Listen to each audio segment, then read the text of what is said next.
wonderful stuff. And there's another room in there that we're setting up to be a podcast studio and live streaming studio.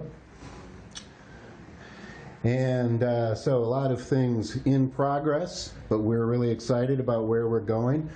We have huge gratitude for everybody who has donated to KRUI in the past, and we hope that you will all donate to KRUI today. And so, thank you so much, and we'll see you again. Thank you to Nick Arp for giving us that tour of the KRUI studios. But we have a couple of KRUIers in here today. I'll let you guys introduce yourselves first. But thank you guys so much for being here today on our One Day for Iowa live stream. Yeah, it's great to have it. It's great to have. Thank you for having us. My name is Emily Delgado. I'm the financial director for KRUI, and I host a show.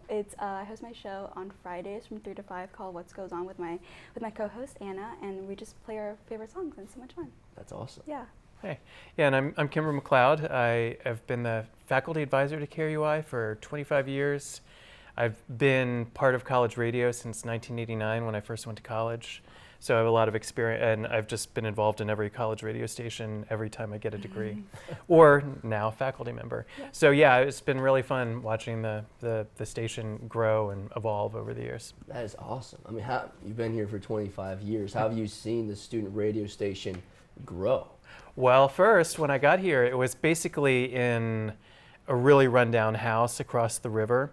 And then they were going to demolish, they did demolish the house, but they were planning on putting KRUI in an even dumpier house, or kind of like a barn across the river, which was also subsequently been torn down. And the cool thing about college radio is that the students had a megaphone, like, to, basically protest this. Like, you're not going to put us in like these crappy studios, because the higher ups, they're not really the administrators, they're not thinking about this. They're worried about facilities and space and counting beans and stuff. But the cool thing about being involved in college radio is they literally they had like FM radio signal where they got to basically create stake their position about why KRUI is really important. And they were really convincing. The students were really convincing. I was super proud of them. I did a lot of stuff behind the scenes trying to get us moved into the IMU, which is where it's been for, I guess, since 2005 or so. With a couple interruptions. There was a big flood in 2008, so we had to move out and move back in, and then there was COVID. But every year, or every time that happens, the station bounces back, really because of the students. It's a student-run organization, and it's a student-run media operation, which is why I'm really happy that you're here to talk more about it, because, yeah, you're the best person to talk about what's going on right now. And what has been your role like, and what has it been like for you being a student, getting this opportunity to work with a student radio station? Yeah, I was actually really nervous to step in my role as a financial director. I was an incoming director that did not have a show the year previous to, so I was really nervous. But with my amazing director board from last year and this year, we were able to really pave a way for students to learn how to use this audio equipment. We call ourselves the lab, so we teach our students, our members, how to use this board, how to really make your voice as a radio host, and it's been really fun. The environment's amazing. I know Kimber can attest to that. We just celebrated our 40th anniversary of getting our FM signal last year. We had a huge party at the IMU, and it was really, really fun to celebrate the whole history of KRUI. That's awesome. Yeah. And going back to you, what led you to stick around with KRUI for all these years?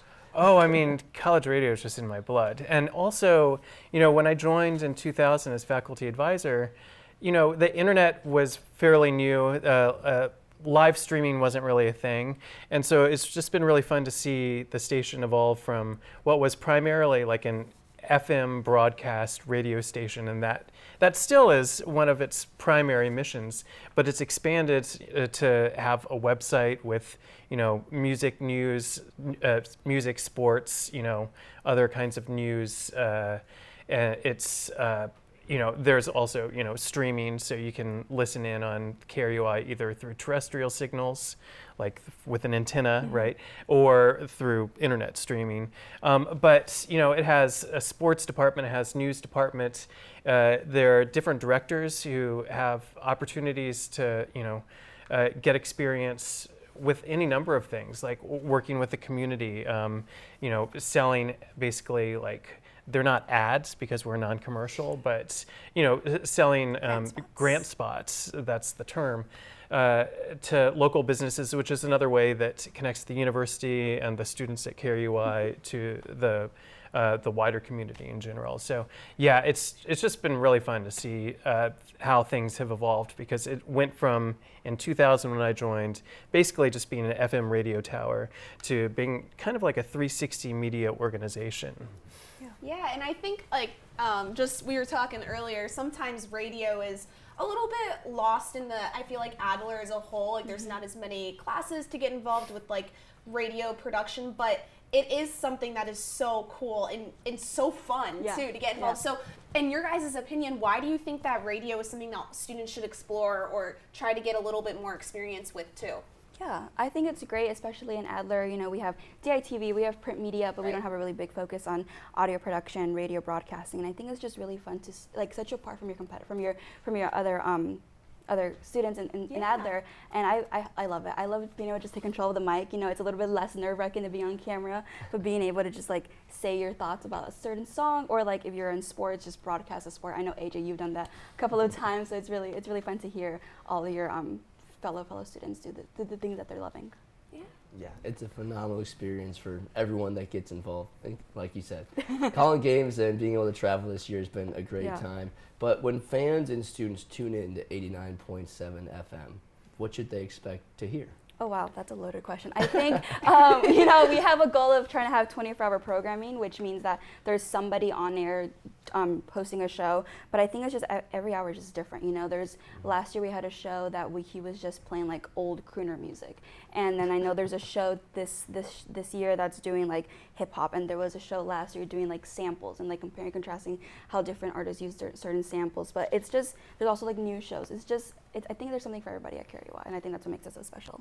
Yeah, and to answer your question, I mean, for some people, who were born this century, right, they might think of radio as a legacy medium, like an old thing. But, podcasting and just audio more generally, audio media, has never, radio really has never gone away. It's just continued in various other forms like podcasting and other things like that. And of course, streaming still continues. It's enormously popular.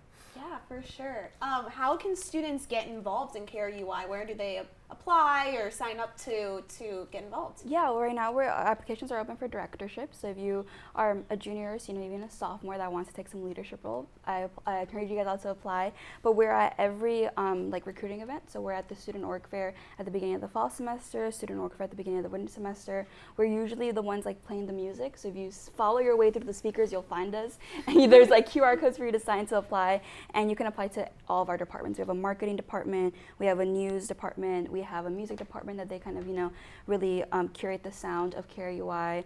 Our news reporters, they go out to cover a lot of shows at Gabe's. They just really want to make sure that the music scene in Iowa City is getting attention. Absolutely. Yeah, and Emily, you're a student here at the University of Iowa, but like you said, you've taken big steps with KRUI, and so many students have been able to get involved with KRUI, including myself, and that is why it is so important to donate today to One Day for Iowa. Scan the QR codes that'll be up on your screen.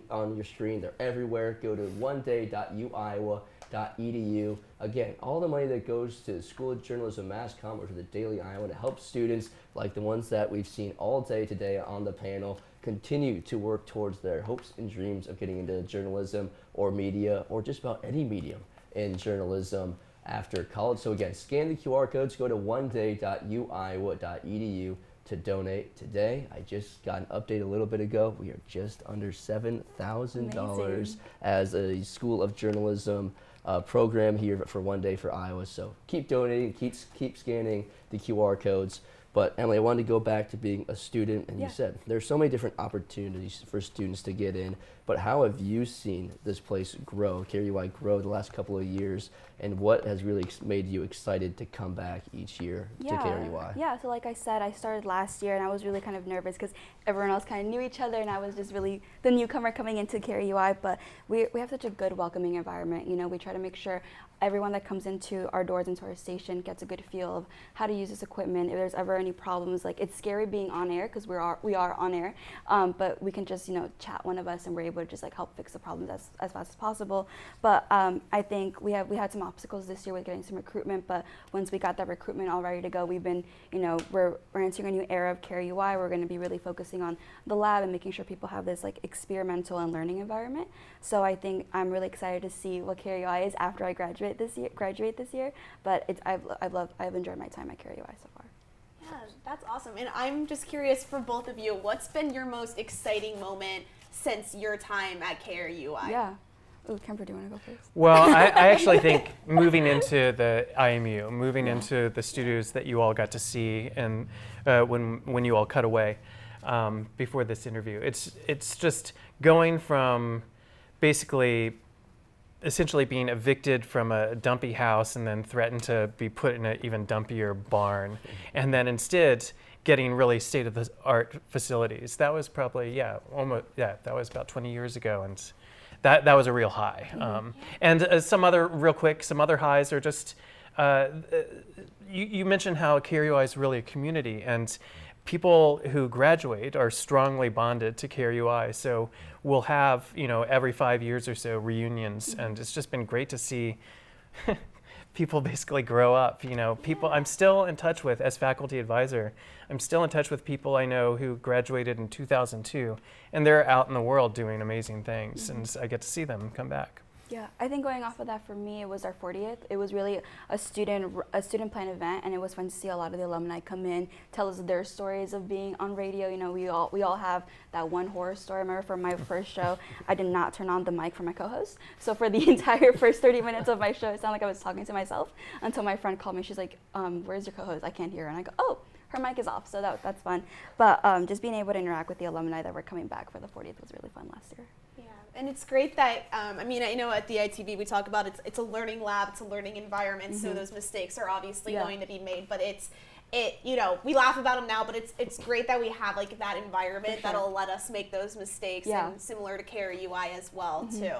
It's really supportive. Like, it's not a competitive environment. Everyone's in it to, you know, in it together, basically. Yeah. I love that there's majors of everybody. Every major can find a home there. We have like anatomy and phys majors, there's engineering majors, chemistry majors, business majors. It's just a wide variety of people that it's just amazing. That's excellent. Yeah.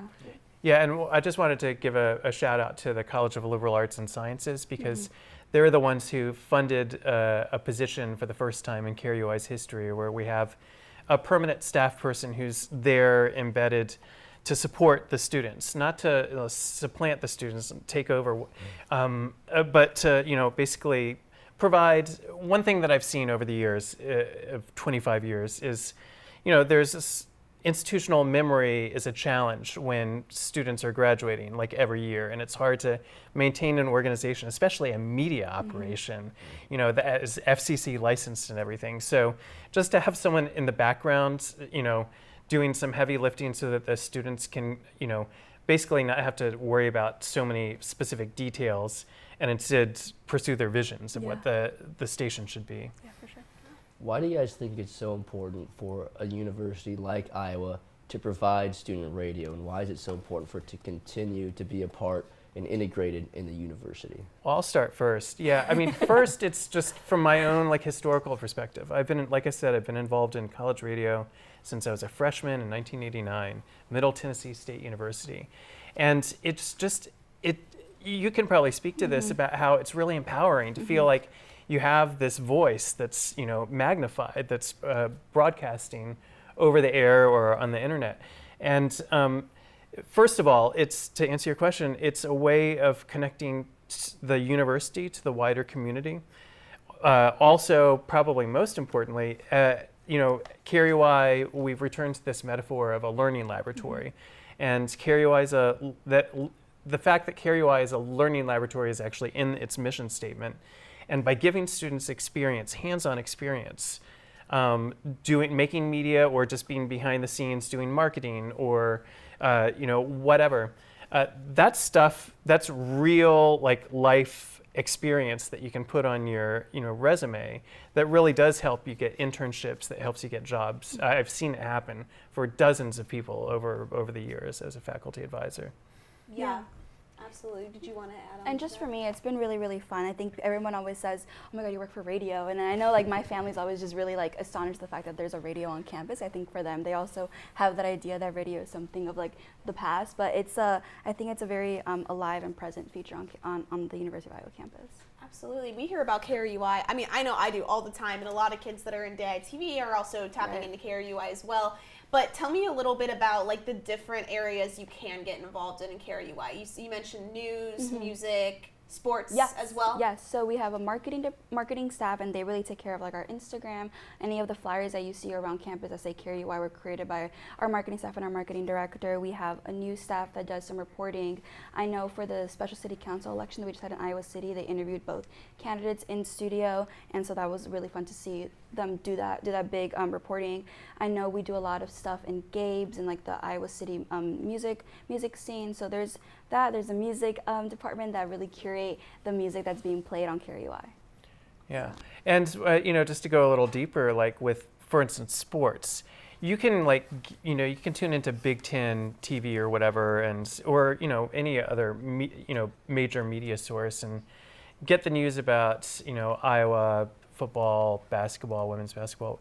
But what's really cool about KRUI is it's historically been dedicated to like diving into the not more obscure sports, but just the ones that don't get the spotlight shown on them. And it's a way of spotlighting just the amazing stuff that our students do on campus, like as student athletes who the student athletes who aren't in basketball or football, who don't always get the spotlight shown on them.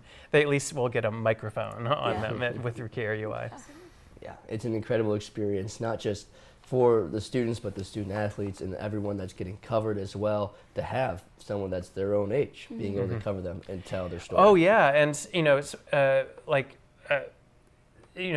lot of the students who work on the sports staff get press credentials, so they get to like have the experience of being in the in the sports room or whatever, with the big boys and big girls, right? Like, you get to be one of them, and basically you get to be a fly on the wall and see how they do their jobs and how they behave. And you also are a colleague. You're one of them. You have a press pass. It's amazing. Yeah. It's been great to see where sports goes. I know last semester sports went to UCLA, and then you guys just got back from Indiana and Philadelphia this past couple of weeks. So Yeah, thank you for setting that up for us. It was a lot. Indianapolis was a lot of fun. It was a lot of fun to be able to explore Indianapolis, call those games, and of course, like you said, get out there and be with the big boys. Yeah, and big girls out and there. what I do as faculty advisor is like I'm working behind the scenes, like convincing the instructors, the professors who of the students who are being sent to these games, saying, yeah, this is actually a legitimate thing. Like this, they're getting real experience. They're not just like going to some game or whatever. No, we're not just sitting in the stands watching. Yeah, we're getting on with them. Yeah. But awesome. Thank you guys so much for joining us today on the live stream. You guys are awesome. I cannot wait to see how far KRUI goes, and hopefully today, with all these donations coming in, thank you guys so much on our One Day for Iowa live stream. Continue to scan the QR codes. Go to oneday.uiowa.edu. The money continues to roll in, and it goes to organizations like KRUI. Thank you guys so much for joining us. Thank you so much for having us. Thank you. Thank you. And we'll be right back with another segment. But first, let's check in with Christine and the thermometer on how we're doing with the money coming in.